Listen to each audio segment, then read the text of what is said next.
Hello, welcome everybody. Thank you everyone for attending. We're here to talk about ABAA Connect, which is our donor program. My name is Sunday Steinkirchner. I'm the chair of the Antiquarian Book Fair. And yeah, we're very excited to talk about the program today. When I became chair a few years ago, I was talking to a bookseller friend of mine who was also my sponsor for ABAA membership. And he says, now that you're chair, why don't you bring back that donor program from 20 years ago? And I was like, what program? He explained it to me, and I was like, this would be a really great thing to bring back. So what happens is exhibitors here at the fair, in advance of the fair, they submit books to a list, and the curators from libraries look at the list and say, hey, these are some things I'd really like to acquire. And then they go on to a master list, and then those things are purchased for the library by donors. And I just thought this was a great idea and that something we can bring back. And our partner library this year is the British Library, which we're really excited about. And I'm so excited that Elizabeth talked to me last year, and she said, I think there's some really great things we could do with the program, and I'd like to introduce them. Elizabeth Berkowitz is the Executive Director of the American Trust for the British Library, and Michele Burton is the British Library's Director of Development. And then we also have all of our booksellers here today who had books chosen for the program, and they're all going to talk about the items that they had. And we're also going to hear from the curators from the library explaining why the books are so important for the collection. So to meet our booksellers, founded in 1853, Maggs Brothers is one of London's oldest antiquarian bookshops. Fuchsia has worked at Maggs since 2012, and she specializes in the history of travel. She's a company director and occasionally appears as an expert on the BBC Antiques Roadshow. Thank you, Fuchsia. Yonkers Rare Books has been helping build private libraries and exceptional one-of-a-kind collections for 30 years. Christian Yonkers is the owner, and they specialize in literature from the 16th century to the present day and in book illustration. Esther Jean is the proprietor of Librairie Paul Jean, a bookseller in Paris since 1925. Always growing and changing, they offer rare and scholarly books in a wide range of subjects to please all manner of bibliophiles. And Madeline Johnson is a rare book cataloger at the Law Book Exchange, specialist in law book and legal history. They offer a comprehensive selection of manuscripts, artworks, ephemera, and current materials for practitioners of the law. They also publish original books and reprints of significant titles. And for nearly 60 years, Bromer Booksellers has specialized in all manners of the book beautiful, from exquisite jeweled bindings to intricately printed miniature books to early illustrated children's books. 2024 not only marks the 75th anniversary of the ABAA, but it's also Bromer manager Phil Salmon's 30th year in the book trade. Congratulations, Phil. So thank you so much, and I'll turn it over to Michele. Thanks, everyone. I'm really delighted to be here representing the British Library today. And thank you so much to ABAA and to the American Trust for the British Library for organising all of this and making the British Library and the Department Institution a fantastic opportunity. Really thrilled.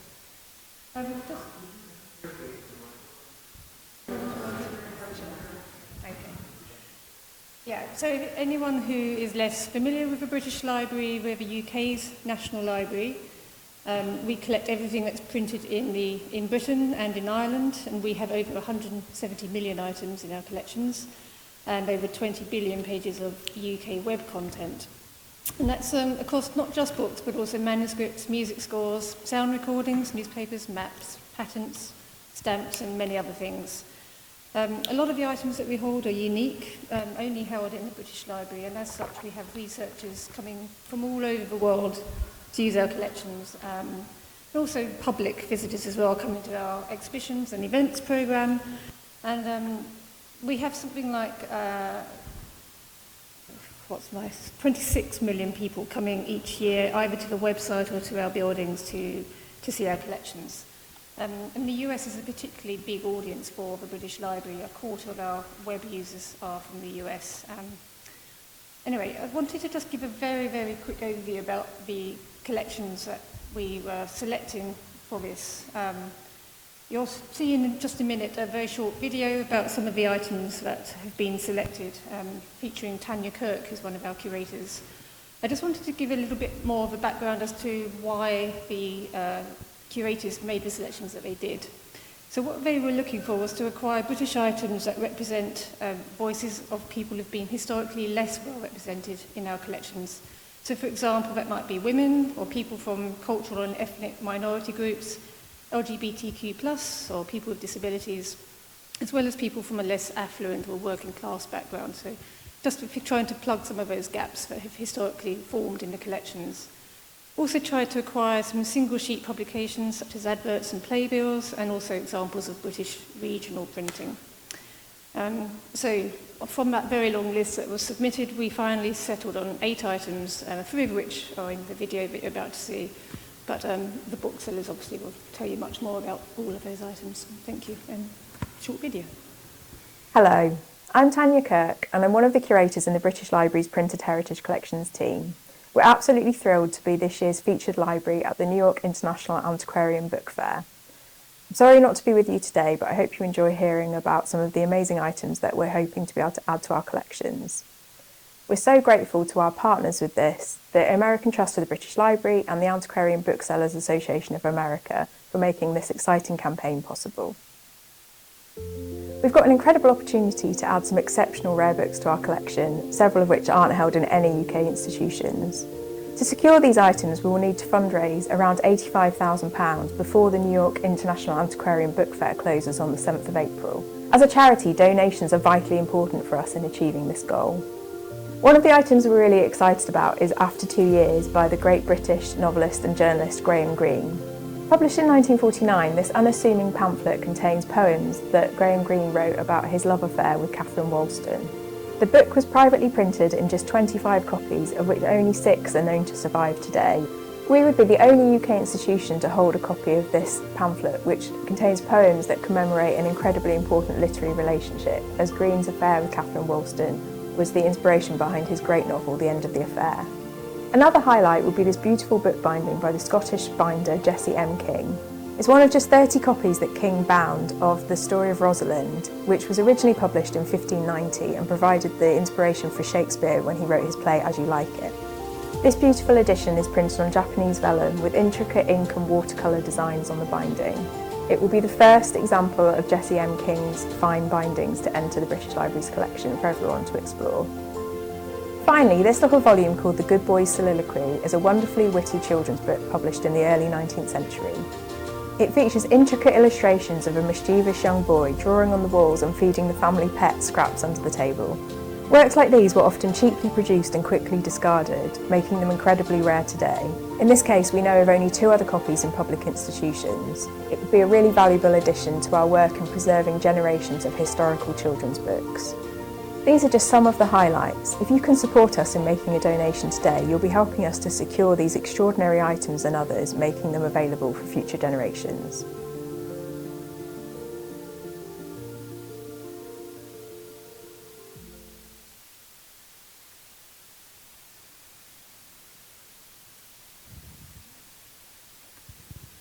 Hello, my name is Fuchsia and can everyone hear me okay?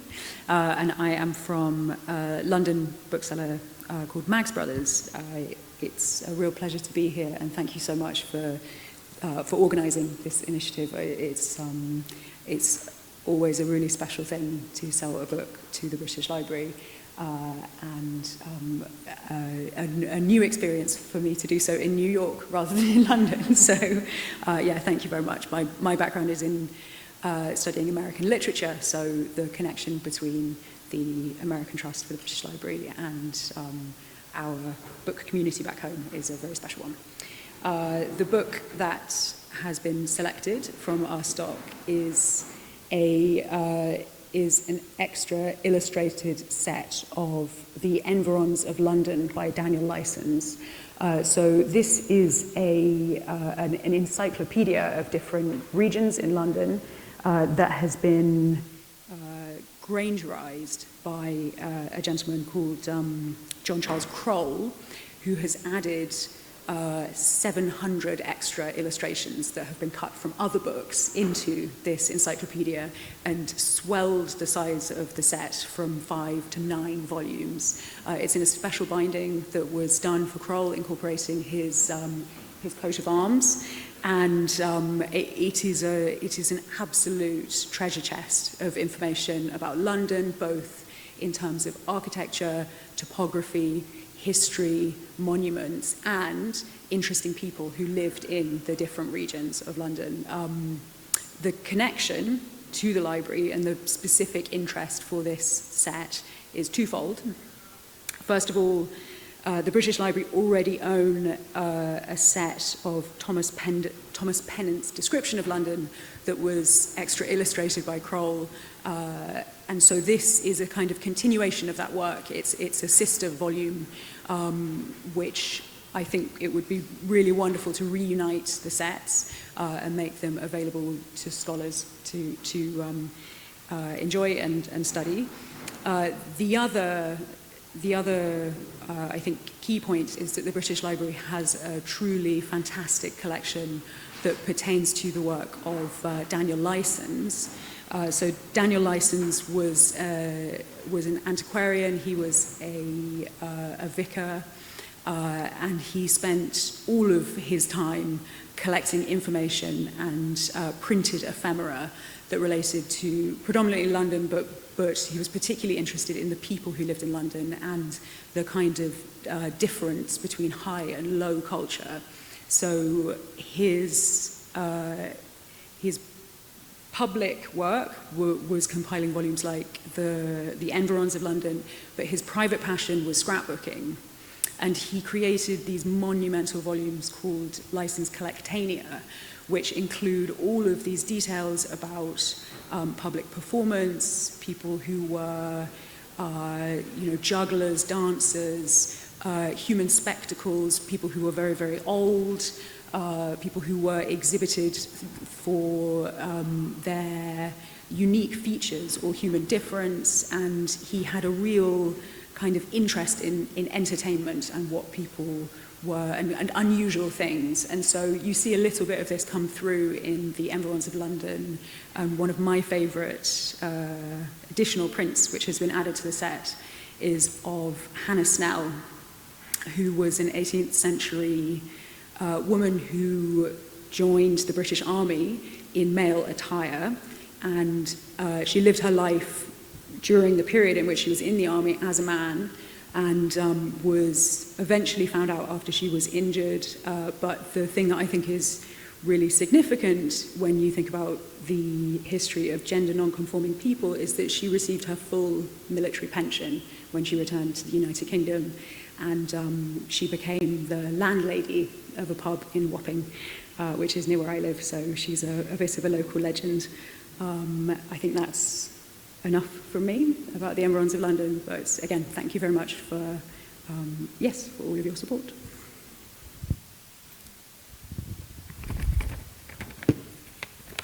Hello.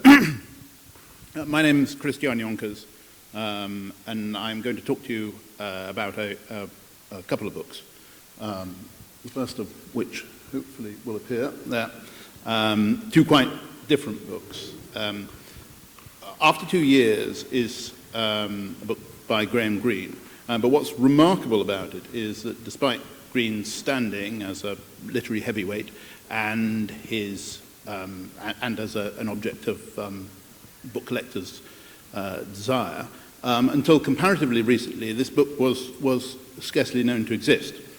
And even to this day, it's omitted from most of the major biographies and bibliographies of Greene's work. The story behind it is one of privacy and secrecy, and to say that this book was this book was privately printed, but really it doesn't get an awful lot more private than this. Greene had this work published himself, printed himself, to celebrate the first 24 months of an affair he had with Catherine Wollstone. Wollstone was born in America to an affluent English father and American mother, and at a fairly young age became engaged to Harry Wollstone, a minor English aristocrat,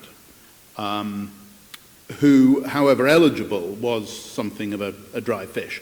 And at the time, even by the time she married him, she had decided she didn't really love him, and the marriage, unsurprisingly, was not a great success. And certainly broke down at any sort of emotional level. Harry adored Catherine and turned a blind eye to her regular affairs in the hope that she would conduct them discreetly enough so as not to disturb his burgeoning political career. Green and Wollstone met in 1946 as a product of Wollstone's conversion to Catholicism, and began their affair almost immediately. Green had a wife and a young family in Oxford, as well as a mistress in the artist Dorothy Glover. But Wollstone captivated Green in a way that nobody else could compete with. The affair also coincided with a very productive period of Green's working life, which produced a number of novels, and also an effusion of poetry written in the some 1,200 letters love letters that he sent to Wollstone. From these letters, he selected 8 poems and had this slim volume of verse created under the imprint of the Rosseo Press. Rosseo was the name of the villa in Anacapri that Green had paid for with the rights that he sold for the film The Third Man. And it was where he and Wollstone would meet. He had 25 copies of the book printed, but one must presume with the intention of distributing them to friends and confidants. The reality was that this was a gesture by Green to Wollstone, and I think he quickly came to the conclusion that if even one of the copies that he planned to distribute fell into the wrong hands, the affair would become public very quickly.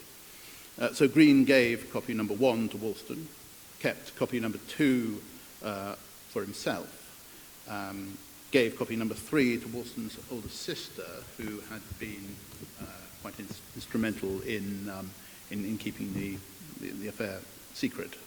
Copy number 4 was apparently sent to Evelyn Waugh, though unmarked. And those and the present copy are the only copies known. We know that John Hayward received a copy because when Hayward's collection was due to be sold at Sotheby's, Green wrote to Anthony Hobson, who was in charge of the book department at Sotheby's at the time, to request that after 2 years be excluded from the sale because the poems, he said, were of an extremely intimate kind. Hayward's copy might be this copy, which is number 6, or it might be the errant number 5, which has never been seen publicly. Green himself apparently had no recollection of distributing any copies beyond those he kept and gave to Wollstone. But he did recall destroying a number of copies when the lease for the Anacapri Villa ran out. So it would seem quite plausible that that only 5 or maybe 6 copies of this book actually still exist.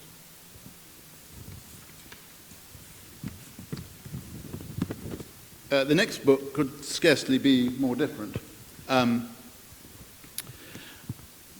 After 2 Years is a very plain, fairly drab, if stylish book. But this, whoever coined the phrase, never judge a book by its cover, obviously hadn't seen a book like this. Because the cover is exactly what the book is about. The contents are not insignificant. Thomas Lodge's story of Rosalind, 16th century romance, and apparently Shakespeare's inspiration for As You Like It. This copy, published in 1902, with illustrations by Edmund Sullivan, is one of 30 copies printed on Japan. But what makes it important is its binding, which is known as a Volucent binding. This type of binding was the invention of an enterprising bookbinder called Cedric Chivers, who, drawing on earlier decorative vellum bindings of Edwards of Halifax, developed a system whereby he would commission artists to paint decorative watercolour panels to be covered in a thin layer of translucent vellum in the binding of the book. Then decorative giltwork and in some cases, such as here, mother of pearl inlays were added after to finish the binding. The labour-intensive nature of this process meant that production was perforce limited. Nevertheless, examples of these bindings are fairly ubiquitous in the book trade. However, the quality of the binding is really only as good as the quality of the artist. Most of the designs were executed by a group of in-house artists, mainly women, of some talent, but little renown beyond their legacy of their work for Chivers. However, this binding here was created by the Scottish artist Jessie M. King. She was a contemporary of Charles Rennie Mackintosh at the Glasgow School of Art, and is to illustration what Mackintosh is to furniture design. At the time of this work, which was early in her career, she had already become a leading light of the arts and crafts movement, having won the gold medal at the Turin exhibition for modern decorative art for a wire-work binding she had done earlier the year that this book was published. Her work, or her early work, is characterized by a use of symmetry, stylized natural forms, and emphatic geometries. And this is exactly what is evident here, and also what became known as the Glasgow style of arts and crafts. What is also unusual about this particular binding in the context of Chivers' work is the level of intricacy and detail that she used. It's one of two designs that Jessie King did for Chivers, but as far as we're aware, it's the only one she is believed to have executed herself. Got one. It doesn't work. I don't want to know how you have to turn it on, so. Thank you very much for having me here. It's not often that, as a French bookseller, we have books about England that the British Library does not already own. But this one is a very unique collection about mental health hospitals in general. There's 22 different pamphlets or little writings in it. They've been collected by Esquirol, which is one of the founding father, in a way, of the psychiatry in France. So it shows both his interest in what was going on in the other side of the channel, and also the reflection at the time of how we can do something for mental health derangement, as they would call it at the time. The collection itself is very interesting because it covers a very wide range of subjects.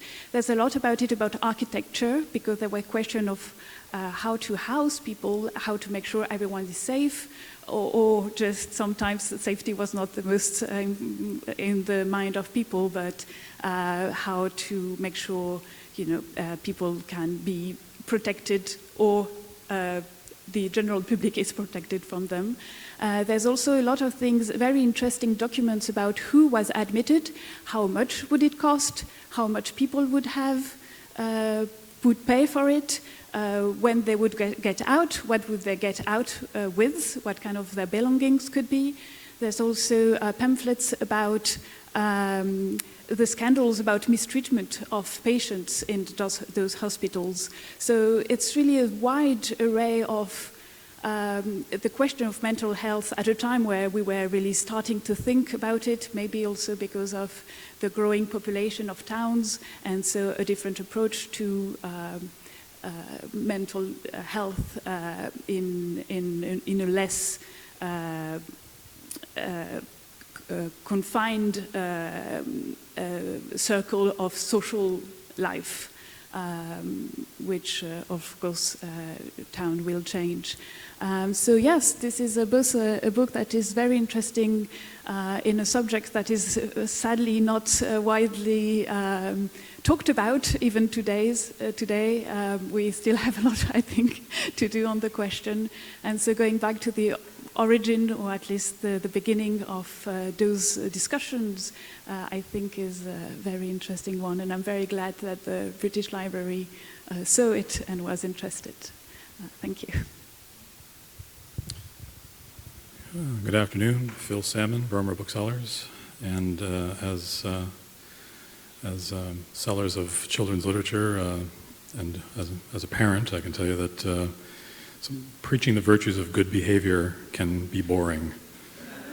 Anybody who's a parent in the room will know what I'm talking about.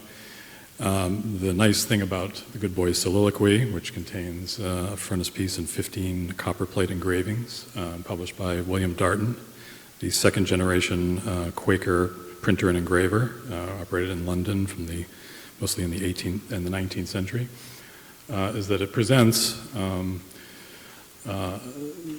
it begins with the boy not doing anything and with text surrounding the engraved plate.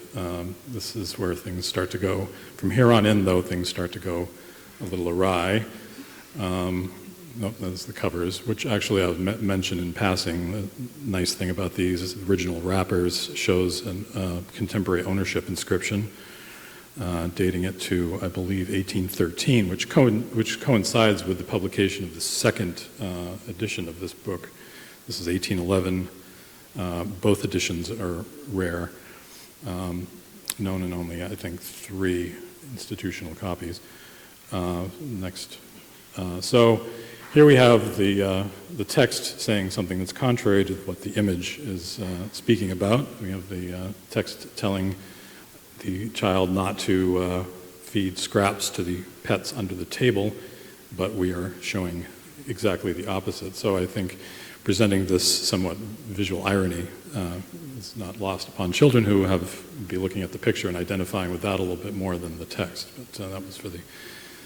But that's the fun of this book, which continues to exhort children not to do things like drawing on the walls, and in the end, we hope that the lessons were learned. And it's a great day when I can find something that the great repositories of children's historical literature and historical children's literature and archival material does not have, the British Library being chief among them. And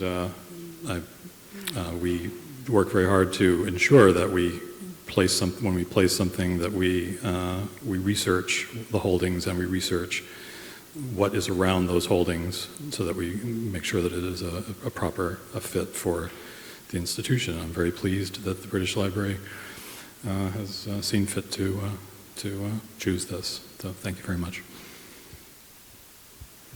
So we have a few things to share, more about the consequences of bad behavior than the behavior itself.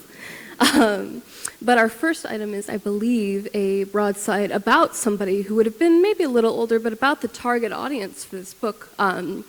John Innybird Bell, who's identified as James in this broadside, who was 13 or 14 when he killed another child quite brutally and strikingly on his way home, presumably for the small sum of money that the other boy carried. During this, particularly the 19th century, but also the tail end of the 18th, public executions in Britain were happening at a very rapid clip. There were many, many capital crimes, murder, of course, being one, but also various degrees of theft. Very small things led to very large events and very public executions in the hopes that it would sort of deter these crimes. Historians are divided and continue to be divided as to how effective that deterrence was. But these executions were major public events. They were both lurid and didactic. They were meant to educate and instruct. And through broadside literature, which was really the premier form of information dissemination among the working class, the poor, you got these souvenirs almost of the events. Broadsides were printed very quickly, often very cheaply on very thin paper. They were not intended to survive, and it's really remarkable whenever they do. In the Annie Bird Bell broadside, you can see that the printer has taken a little more time, maybe not on the fact-checking end with the wrong name, but the printing, you can see these very elaborate borders and 3 vignettes, at least one of which was carved to depict the murder itself. So these were not even stock pieces. They would have been generated quickly and cheaply, but generated specifically for this event, which shows both the sort of public investment in the public spectacle and what printers stood to gain from generating these. And then our next broadside is a little simpler, but also about a very interesting event. The Cold Bath Fields riot in 1831 was the first real interaction between the then fledgling Metropolitan Police and a real crowd. And nobody really conducted themselves particularly well, unfortunately. And the crowd, which was, I believe, I'm going to forget the acronym, unfortunately, but it was a working class trade union meeting. And the police enforced law and order quite harshly. Several protesters were beaten quite severely, and the policeman, Robert Culley, died. And so, of course, there was a trial, there was, the full justice of the law was pursued against the people who had killed Culley, but the jury, which was made up of ordinary working class individuals, found that the killing of Culley was lawful homicide because the police had not issued an order to disperse and had instead cracked down on the crowd with force, and so the killers of Culley were acting in self-defense. And so this broadside is an interesting view into public opinion about these kinds of things. Ephemeral broadside literature like this is a really great metric for both what animated the public and what was of interest, and helps represent sort of the voices of both the customers and the printers of these items. And so this, so the broadside, if you go back really quickly, sorry, gives an account of the proceedings of the inquest and advertises for a set of medals to be minted for the jury as a testament to their firmness and integrity. And those medals actually were minted and given out to the jury members, which is a really interesting thing. And then our final item is a piece, is a pamphlet printed in Cambridge, Public Opinion in India on the Trial of Captain T.N. Harwood. And this is interesting because this episode is largely underdocumented. This pamphlet itself is quite scarce and is only held by 2 American institutions. So we're really excited for the opportunity to get it into the hands of the public and to work with the British Library's mission to make materials like this accessible to researchers and to the public in general. Harwood was a decorated captain who served under Havelock in India and was accused of essentially misplacing artillery. And he fought to clear his name, was ultimately acquitted, but his case became a flashpoint for anxieties, particularly for Anglo-Indians, on sort of how they were represented in the justice system. You know, forget about the native inhabitants of India. Let's focus on the real victims here, the British. And so they saw Harwood's case as emblematic of the, pitfalls and abuses of the Anglo-Indian justice system, particularly the lack of a grand jury, which was a notable difference.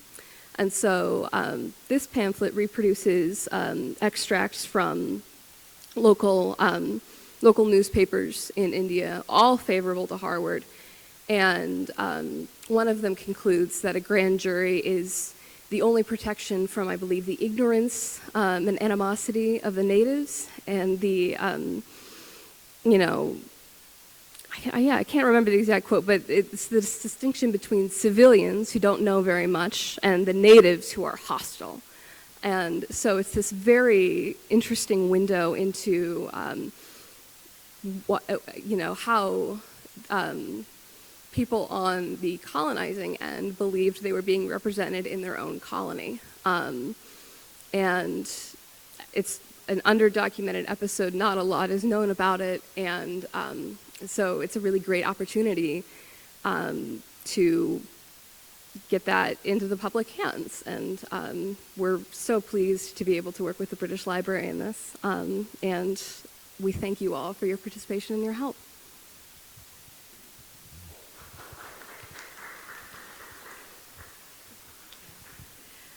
Okay. Oops. Thank you guys so much. My name is Elizabeth Berkowitz. I'm the Executive Director of the American Trust for the British Library. We are so excited about ABAA Connect, and I want to just thank Sunday for your partnership, for bringing this program to life, and for everything that you've done to just make this and the fair happen, as well as to Susan. It's just been such a pleasure working with you guys.